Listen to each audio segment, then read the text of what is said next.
তারেক রহমানের বিএনপির ভারপ্রাপ্ত চেয়ারম্যান জনাব তারেক রহমানের স্ত্রী ডাক্তার জুবাইদা রহমান কিন্তু দীর্ঘ 17 বছর বিএনপির চেয়ারপারসন বেগম খালেদা জিয়ার সাথে লন্ডন থেকে একই সাথে একই চার্টার্ড বিমানে বাংলাদেশে এসেছিলেন এবং তিনি প্রায় 1 মাস বাংলাদেশে অবস্থান করার পরে কিন্তু লন্ডনে ফিরে যাচ্ছেন। আজকে অলরেডি তিনি ফিরে গেছেন, লন্ডনের উদ্দেশ্যে রওনা করে গেছেন। বেলা 11টায় তার কাতার এয়ারওয়েজের বিমানটি ফ্লাই করেছে।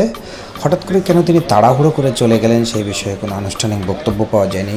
মিডিয়ার সামনে বিএনপির কোনো অথরিটির কেউ কোনো কথা বলতে চাননি। তবে যেটা জানা গিয়েছে সেটা জুবাইদা রহমান সম্ভবত তার পরিবারের সাথে ঈদ করার জন্যই লন্ডনে যাচ্ছেন। তবে বিভিন্ন সূত্রে জানা যাচ্ছে, যেটা আসলে অথেন্টিক কি অথেন্টিক না সেটা বলা মুশকিল, যে ডক্টর মোহাম্মদ ইউনূস যে লন্ডন সফরে যাচ্ছেন সেখানে তারেক রহমানের সাথে আনুষ্ঠানিক অথবা অনানুষ্ঠানিক একটা বৈঠক হতে পারে।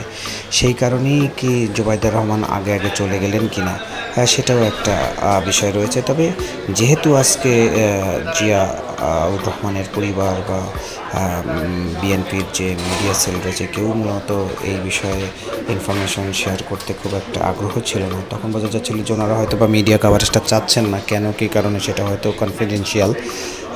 যেটাই হোক না কেন, আজকে বেগম খালেদা জিয়ার পুত্রবধূ ডাক্তার জুবাইদা রহমান কিন্তু কাতার এয়ারওয়েজে করে লন্ডনের উদ্দেশ্যে রওনা করেছেন এবং তিনি আগামীকালকে সেখানে গিয়ে তার হাজব্যান্ড বিএনপির ভারপ্রাপ্ত চেয়ারম্যান জনাব তারেক রহমান এবং একমাত্র কন্যা জায়মা রহমানের সাথে কিন্তু ঈদুল আজহার শুভেচ্ছা বিনিময় করবেন এবং সেখানে তাদের আনুষ্ঠানিকতা সম্পন্ন হবে। তো এই ছিল আজকে সর্বশেষ সংবাদ।